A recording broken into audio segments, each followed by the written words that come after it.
different energy, right? Another classic episode of the Miller Experience, and we have a very special guest. Every guest is special, but this one right here is dynamic. But before I introduce you guys to our guest, I just want to thank you guys for liking and subscribing to the channel. We're currently at 1,061 subs. You guys keep sharing, keep liking, keep commenting. And we're going to bring you more great content. Today, we got my co-host, Victor, and our very special guest. He's a boxer, MMA fighter. He got a big fight coming up this weekend, this Saturday, March 22nd, against Ulysses Diaz. My man, Brian Maxwell. What's up, B? What's going on, man? Thank you for having me. Man, thank you for being on. I see you got a nightcap gear on. What's up, Unc and Ocho? Yes, sir. Always, man. Like they're part of my biggest supporters out here. That's what's up. That's what's up. But before we get started on that, man, let's talk about the fight this Saturday, man. What do you expect tonight on Saturday? Obviously, we expecting victory, but how do you prepare for this fight? What's your mindset going on March 22nd? Man, my mindset is through the roof right now. Like, this is the most confident I've been in a while going into a fight. Even though me and my opponent have fought each other before and I lost the first time, I think he is still banking on that a little bit and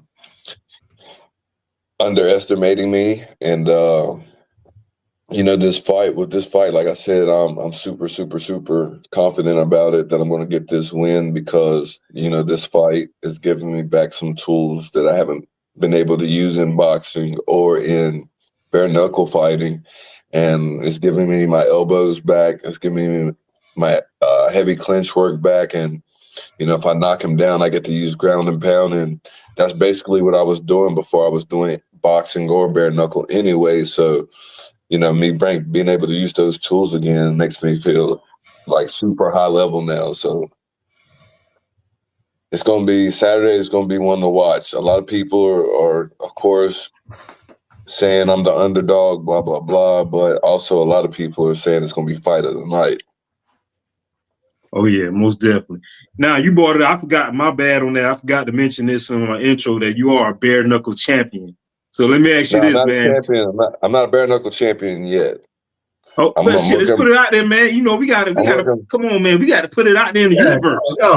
We gotta put it out there in the universe.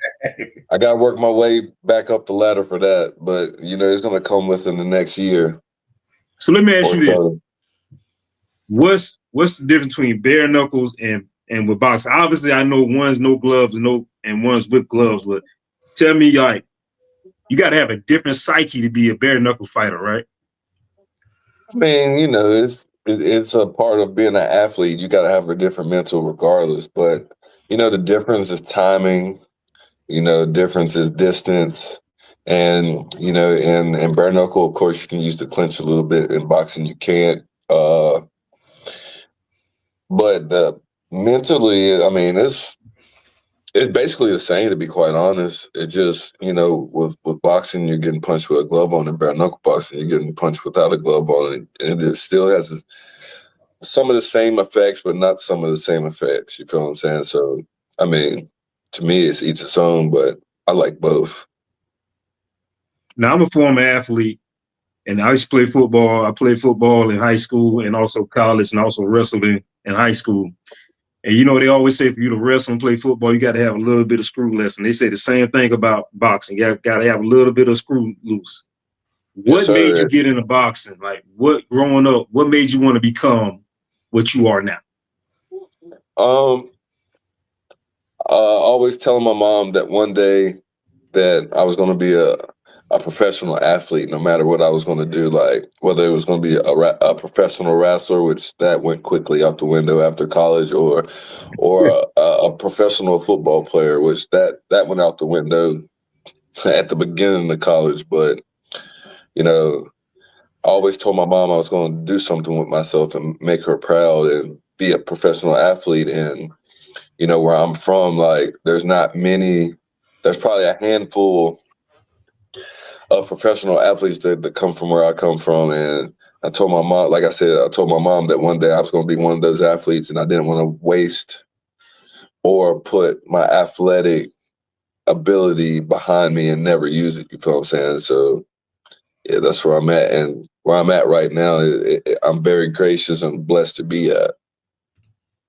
So hold on, Vic, before you get your question, I want to ask him this real quick. Two things: what school do you went to, and also why you stop football? What happened in football that made you say nah? So I went to a high school called Franklin County High School. Okay. If you ever seen the movie called Lawless, that's where I'm from, the moonshine Okay. capital of the world. And you know, I was getting football letters in high school, and I didn't even play football. I didn't get a lot of play time. I played not much at all, and I was getting football letters, which was crazy to me. I was more of a wrestler. So the wrestling letters were like this, and the football letters were like this, and I'm like, why am I getting football letters? And when I got to college, I started to play football, and then I got that dreaded phone call, and I had to go in the office with my wrestling coach and the football coach of the football team. And since I was there on a full wrestling scholarship, I had to make a choice of, hey, do you want to wrestle or do you want to play football? And of course, I had to choose wrestling because that's what I was there to do. And so that's when I stopped playing football. I still played and busted some ass on pickup games and flag football games on campus, though. So, yeah. What you play, defensive end, or you like a defensive end or tight end? Neither, man. I was small. Like I was in high school. I didn't gain weight till the summer of going to college. When I graduated high school, I was 150 pounds. Okay. And by the time that I got to college, I was 174 pounds because those college workouts hit different. And my college wrestling coach wanted me to wrestle at 174, and then so that's what I gained weight to. So yeah, I wanted to, but when I started playing college ball and practicing and stuff, I was playing at quarterback because I was a left-handed person, and I love to throw the ball left-handed. But I didn't play that much in high school. But like it's crazy. I feel like I learned the game of football too late, and I was starting to peak because I felt like ain't no way that I should be busting some of these college dudes' asses like this. And I ain't even play that much in high school, and that shit was crazy. Like I still don't understand that. Hey, Vic, what was your question? Yeah. So you say you wrestled in college, but you didn't go into professional wrestling, but instead you ended up in boxing and now bare knuckle. How did that happen? Why did professional wrestling happen, but you end up in boxing? Anyway. I mean, of course, I've been around wrestling since I was literally 4 years old, but I didn't actually get to wrestle until I had to sneak to do it at 13. And, I wrestled from there all the way to college. And, what got me to where I'm at basically now is, hanging with my roommates and us fighting people on campus because we were wrestlers and stuff at frat parties. And one of my teammates, he was a big UFC fan. Of course I knew what UFC was, but I didn't really know what UFC was. And he was like, man, I'm about to turn on these fights. Let's watch these fights tonight. And I was like, shit, bet, let's watch these fights. And we had gotten out of practice late, and the main event was literally walking out when he turned the TV on, and it was Anderson Silva fighting that night as the main event. And automatically I was interested from that point. Was one, his walkout was dope. Two, when he got into the ring, that was dope. And the way he fought, that was super dope. And that I told myself that night that I was going to make that my favorite fighter. And, fighting is sparking my interest. So I said, well, if I ever got the chance to do it, I was going to do it. And, after college, I dabbled in life, partied with my friends, and bullshitted around with no responsibilities. And, literally, like I said, 2 years after college, I finally got an opportunity to have my first amateur fight, and it's been game time since then. Word. Yo, June of 2021. How do you end up fighting Chad Ocho Cinco, man? Yeah. Like literally, I say about 6-7 months ago, found out that the person who got me the fight, I guess he's a big time guy in the boxing world and combat sports world, but mainly boxing because his dad is well known in boxing too. Yeah. My guy Nelson Lopez Jr. and pardon me, he told me like, "Hey, remember that favor I did for you? Remember that favor you done for me in January of that same year?" I said, "Yes, sir." And, we started talking about it. And then he was like, "Well, you know how you got that Chad fight, right?" And I was like, "No, it's been almost 4 years and I still don't know who got me that fight or how that fight even came to fruition." And he's like, "It was me." He's like, "I returned the favor to give a favor. And, you helped me out, so I helped you out." And that's how I found out who got me the fight. And till this day, I'm super gracious for that fight. That fight literally goes viral still to this day, at least Yeah, man. 3 to 4 times a year. Like, it's usually peak football season, or it's like when like two big boxing names are about to fight each other. And then all of a sudden that fight will just go viral out of nowhere. At least, like I said, like 2 or 3 times a year, which is still crazy. And it's been 4 years. What's your relationship with Unc and Ocho right now? You still have a strong relationship with them? Yes, sir. Look, you see what I got on? Yeah, I see the nightcap. I see the gear. I saw you on Instagram today posting it, had a video on. I see it. Yes, sir. All day. All day, man. Guys, man. Like those, shoot, I got a nightcap shirt on now. Like those, like Chad and Unc, that's my peoples, man. Chad is one of my biggest supporters in this fight game. We developed a friendship and a bond after we fought. He even walked out with me at my very next fight after me and him fought. And, if you watch several episodes of Nightcap, they still mention me every once in a blue moon on the show. And, all this Nightcap stuff, they hit me up and send me stuff. So I got basically the whole lineup of Nightcap stuff, from hats to beanies to shirts to shorts to sweatpants to hoodies, all the above. And I look out for them like they look out for me. And when they send me stuff, I post it. Feel what I'm saying? So, and that's in a major way for them, looking out and staying relevant with me and showing support. Word. Shout out to Unc and Ocho, man. I'm a big supporter of them guys. I love their show. I know they get a lot of hate, man, but hey, sometimes you got to cancel that criticism, man, and keep doing what you're doing. I got much love for them. Yeah. Even though I think Unc went live on purpose. What you say, B? Yeah, that's hilarious. Hey, every time he does a Club Shay Shay interview, somebody get on him every time. Somebody get on him, yeah. He's gonna let that down. Yeah, tell us about the Dirty Boxing Championship. Tell us about that organization.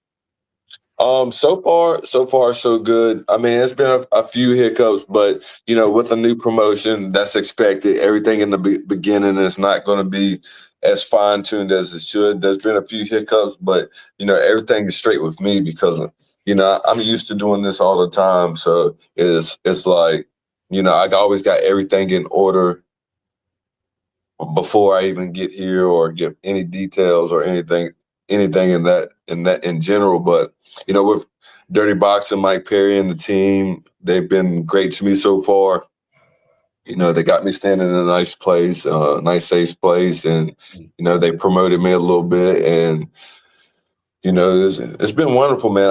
I'm just excited to be able to fight again because I haven't fought like physically in like a year and a half, and this is me coming back to fight, and I'm super excited. Whether it didn't matter if I'm fighting a person I'm fighting or not. Like, this is me welcoming myself back to fighting again, which is great and awesome since the passing of my mother. You feel what I'm saying? Oh, I'm sorry to hear that, bro. Sorry. Yeah. Is that why you haven't fight so long, because of passing your mom? My mom actually just passed away December 31st, like literally 2 hours before the clock, before the new year. Wow. And you know, I was actually supposed to be on Dirty Boxing's first event that they had a private event for, and you know, I had to turn it down due to some contract stuff, and you know, opponent backed out anyway.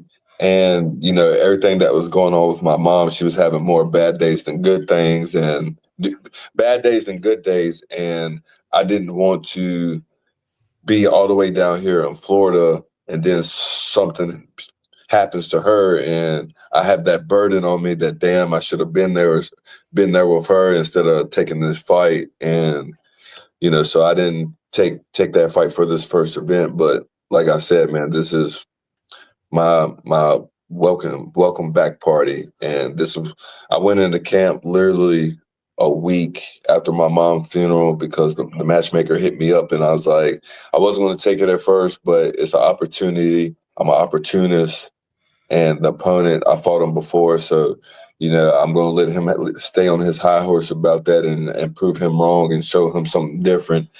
And you know, this was what my mother would want me to do, is to keep myself busy and keep the grind going and keep striving for success. That's right. Right. Vic, you got a question? Yeah, so you have a fight coming up Saturday. The someone who may be new to boxing, what's the schedule like when you're training for a fight? So with me, this is the first time in I say about 5 or 6 years that, you know, I call it dark mode. I went into a dark place this fight camp. I took things back to the beginning. I started working on the basics. I actually basically lived in the gym this whole fight camp. Like literally live, breathe, cry, hurt, all that inside the gym this whole fight camp. And, you know, sometimes I usually do 1-a-day practices, but this time I've been doing, you know, like every Sunday or every Saturday when I'm free, I'll do either I'll take a break as a rest day, or I'll do a 2 or 3-a-day gym session to get that extra work.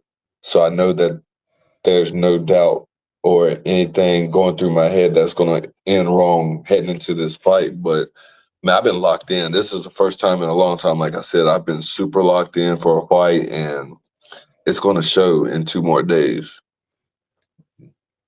Hey, I'm gonna let you. Hey, I got one more question. I'm gonna let you go. I know you need to get your rest. You got a big fight coming up Saturday, man. So what do you have to say to your naysayers that doubting you for this fight? What are they going to see from Brian Maxwell on Saturday night? And also, how will we be able to watch this match on Saturday night? First of all, the way to watch, just look up Dirty Boxing. It's gonna be for free on YouTube since it's their first event. Okay. And you know, this fight start at 7. I think the prelims start at 7, but I don't know if they're going to show the prelims on YouTube or not. So they're probably just going to the main card that I'm on, because I'm the featured fight of the night, starts at 9 o'clock. So I'll be fighting a little bit after 9.